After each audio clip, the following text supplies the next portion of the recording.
प्यारे दोस्तों, आज हम आपको एक ऐसी लड़की का वाकया सुनाने वाले हैं जो शादी के बाद भी अपने आशिक से मिलने जाया करती थी। उसके बाद उस लड़की के साथ जो हुआ उसे देखकर आप भी हैरान हो जाएंगे। दोस्त, ये वाकया क्या था और वो लड़की शादी के बाद भी अपने आशिक से क्यों मिलती थी, जानने के लिए इस वीडियो को आखिर तक जरूर देखिए और वीडियो को लाइक जरूर करें और चैनल को सब्सक्राइब भी कर दें। तो चलिए शुरू करते हैं वीडियो। एक बादशाह के 3 बेटे थे। जब उसकी मौत का वक्त करीब आया तो उसने अपने तीनों बेटों को अपने पास बुलाया और उन्हें बताया कि मैंने महल के फला कोने में खजाने को दफन कर रखा है और तुम सब भाई मेरी मौत के बाद उस खजाने को आपस में बराबर तकसीम कर लेना और एक दूसरे के साथ नाइंसाफी बिल्कुल मत करना। बादशाह इस वसीयत के बाद 3 रोज तक जिंदा रहा, लेकिन चौथे रोज मर गया। जब शहजादों ने बाप की तो तज्जिशो तदफीन से फरागत पाई और सब उस खजाने को निकालने के लिए बादशाह की बताई हुई जगह पर पहुंच गए, मगर वहां पर उन्होंने एक भी जवाहर ना पाया। ये सूरत हाल देखकर वो बहुत परेशान हुए। फिर जब उनमें से किसी को भी खजाना ना मिला तो तीनों भाइयों ने एक दूसरे पर इल्जाम लगाना शुरू कर दिए कि इस खजाने को उसने चुराया है, क्योंकि ये राज बादशाह ने सिर्फ उन 3 भाइयों को ही बताया था। ये झगड़ा आहिस्ता आहिस्ता इतना बढ़ा कि बात अदालत और काजी तक पहुंच गई। ये एक अजीबो गरीब मुकदमा था जिसमें 4 शहजादे अपने बाप के दफन के लिए गए खजाने के हवाले से मुद्दई बने हुए थे और चारों ही एक दूसरे को मुल्जिम भी ठहरा रहे थे। काजी साहब ने इस पेचीदा मुकदमे का फैसला करने से पहले एक हिकायत उन शहजादों को सुनाई। काजी ने कहा कि मैं तुम्हारे सामने एक कहानी बयान करता हूं, जिस पर तुम सब अपनी राय देना कि इस कहानी के किरदारों में से किसने जवान मर्दी दिलेहरी और फैयजी का बर्ताव अपनाया। मसनदे इंसाफ पर बैठे काजी ने फिर उन शहजादों को हिकायत सुनाना शुरू की। किसी जमाने में एक नौजवान मर्द एक नौ उम्र की कुंवारी लड़की पर आशिक था। इन आशिक और माशूक में बेहद मोहब्बत हुआ करती थी। रस्म दुनिया के मुताबिक जब उस लड़की की शादी किसी दूसरे शख्स से तय हो गई और शादी की तारीख मुकर्रर हो गई, तो उसके आशिक ने उसे एक रोज तन्हाई में बुलाकर कहा कि अब अनकरीब तुम में और मुझ में जुदाई होने वाली है और मेरे लिए ये बड़ी तकलीफ देह साबित होगी। ऐसा इसलिए है, अब तुम्हारी शादी होने वाली है और तुम तो अपने शौहर के पहलू में होगी, मगर मैं तन्हाई में बिस्तर पर पड़ा रहूंगा। लिहाजा मैं समझता हूं कि हमें अपनी मोहब्बत को तकनील के लिए एक दूसरे के साथ मिलाप करते हुए आसूदगी हासिल करनी चाहिए, ताकि मैं इन खूबसूरत लम्हात के साथ अपनी बाकी जिंदगी गुजार सकूं। ये सुनकर उस बाअस्मत उल्फत लड़की ने जवाब दिया कि मैं शादी होने के बाद भी तेरी फरमा बरदार रहूंगी और मैं इस बात का अहद करती हूं कि मैं अपनी शादी की पहली रात तेरे साथ ही बशर करूंगी। दोस्तों, अगर वीडियो आपको पसंद आ रही है तो चैनल को सब्सक्राइब जरूर करें। जब उस आशिक और माशूक ने अहद तकमील को पहुंच कहा, मुलाकात खत्म हुई और वो दोनों उस वक्त एक दूसरे से जुदा हो गए। फिर वो दिन भी आ गया कि जब उस लड़की की शादी किसी और के साथ हो गई और वो अपने शौहर के साथ उसके घर चली गई। उस दिन उन दोनों आशिक और माशूक ने दुआ मांगी कि हमारा मिलाप जल्द हो जाए। उधर सूरज अपनी रोशन किरणों को लेकर आहिस्ता आहिस्ता मगरिब में गुरूब हो गया।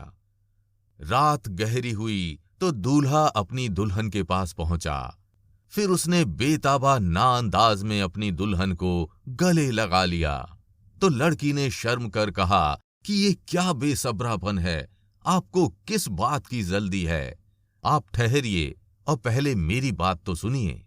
इस पर शौहर ने कहा कि मेरी जान, खफा न हो, एक नहीं बल्कि 1000 बातें करो। तो लड़की ने कहा कि आपको मेरी एक शर्त माननी होगी। शौहर ने कहा, तुम जो शर्त कहोगी मैं उसे दिलो जान से मानूंगा, और जो तुम कहोगी मैं वही करूंगा। लड़की ने कहा कि पहले तुम कसम उठाओ कि मेरी बात मानोगे। तो शौहर ने बहुत कसम उठा ली। अब लड़की ने अपनी बबता अपने शौहर को सुनाना शुरू की। लड़की ने कहा कि बचपन से एक शख्स मेरा आशिक है। शादी से कुछ दिन पहले मेरा उससे अहद व इकरार हो गया कि मैं अपनी शादी की पहली रात उसके साथ गुजारूंगी। मैं आपसे इजाजत लेना चाहती हूं कि आप मुझे मेरे वादे की तकमील की इजाजत दें, ताकि मुझे मेरा आशिक झूठा ना समझे। शौहर ने अपनी बीवी की बात बड़े गौर से सुनी और लड़की को वादे की तकमील की इजाजत दे दी कि जाओ अपना वादा वफा कर लो। ये सच्ची लड़की अपने शौहर से इजाजत लेकर अपने आशिक से मिलने जा रही थी कि रास्ते में एक सुनसान गली में उसे एक चोर मिला।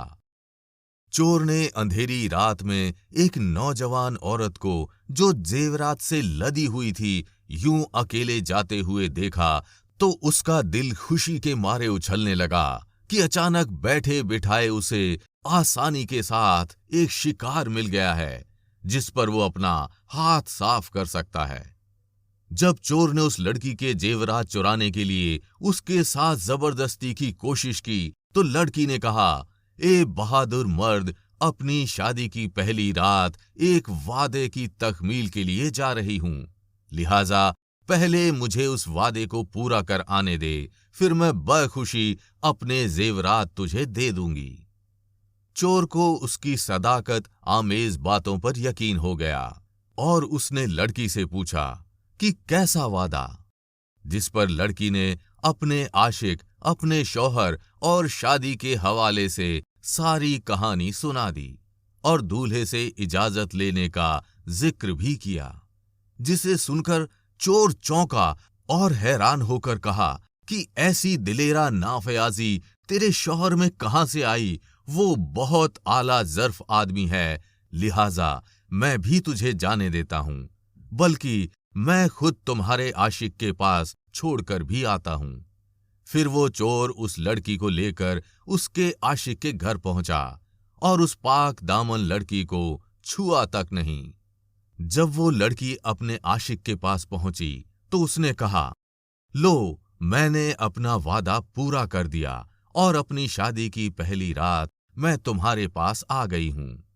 आशिक बड़ा खुश हुआ और उसने लड़की को गले से लगा लिया। फिर उसने लड़की से सवाल किया कि सच सच बताओ, तुम आज रात मेरे घर तक कैसे पहुंची? तब उसने तमाम हकीकत और चोर के मिलने और यहां तक पहुंचने की कहानी सुनाई। तो बेख्तियार आशिक की जुबान से निकला कि आफरीन उस चोर पर जिसने ऐसा किया, और मरहबा तेरे शौहर पर कि जिसने इजाजत दी कि तू अपना जायज अहद भी पूरा करें। लिहाजा मेरी गैरत भी यही तकाजा करती है कि मैं भी ऐसा ही आला अमल करूं। ये कहकर वो आशिक उस लड़की के कदमों में गिर पड़ा और रोते हुए उससे कहा कि आज से तुम मेरी मुंह बोली बहन हो, मैं तेरा भाई हूं, अब तुम अपने शौहर के पास जाओ। दोस्तों, अगर वीडियो आपको पसंद आ रही है तो चैनल को सब्सक्राइब जरूर करें। जब ये लड़की अपना वादा पूरा करके आशिक के घर से चली तो चोर को उसके दरवाजे पर खड़ा हुआ पाया। फिर उस चोर ने हसीन लड़की के साथ वही सुलूक किया जो वो पहले कर चुका था कि उसने बेइज्जत उस लड़की को उसके शौहर के घर पहुंचा दिया। उस पाकबाज औरत ने शौहर के पास आकर सारी कहानी कह सुनाई। फिर उसके शौहर ने उसे बड़ी इज्जत दी और दोनों ने रात बड़े सुकून और आराम से गुजारी।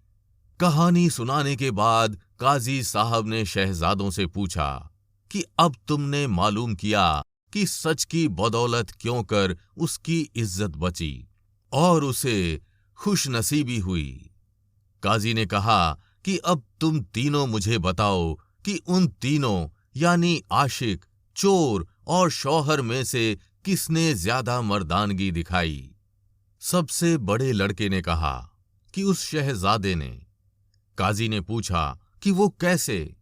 बड़े लड़के ने कहा कि उसने क्योंकि बहुत सारा रुपया खर्च करके उस लड़की को हासिल किया था, फिर उसे गैर की ख्वाहिश को मुकद्दम समझते हुए उसे जाने की इजाजत दी। ये कमाल दर्जे की जवान मर्दी है। दूसरे लड़के ने कहा कि नहीं, बल्कि आशिक का नंबर पहला है। उसकी वजह यह है कि उसकी माशूका उसकी पहलू में थी और उसने सब्रो जब्त किया और उसे हाथ तक न लगाया। भला इससे बढ़कर और दिदाह दिलेरी और जवान मर्दी क्या होगी? इससे बढ़कर फयाजी और सखावत क्या हो? फिर सबसे छोटा लड़का बोला कि ऐसा नहीं है, बल्कि काबिले तारीफ तो वो चोर है। उसकी हिम्मत, मर्दानगी और फयाजी इसलिए कि जो शख्स अपने फायदे के लिए किसी दूसरे इंसान को जान से मारने भी दरीख नहीं करता और कभी उस पर रहम नहीं करता, अगर वो इस मौके को हाथ से जाने देता है तो इससे बढ़कर सब्र और फयाजी क्या होगी? लिहाजा हिम्मत और जवान मर्दी इसी को कहते हैं। काजी ने उन तीनों की बात सुनकर सबसे छोटे लड़के से कहा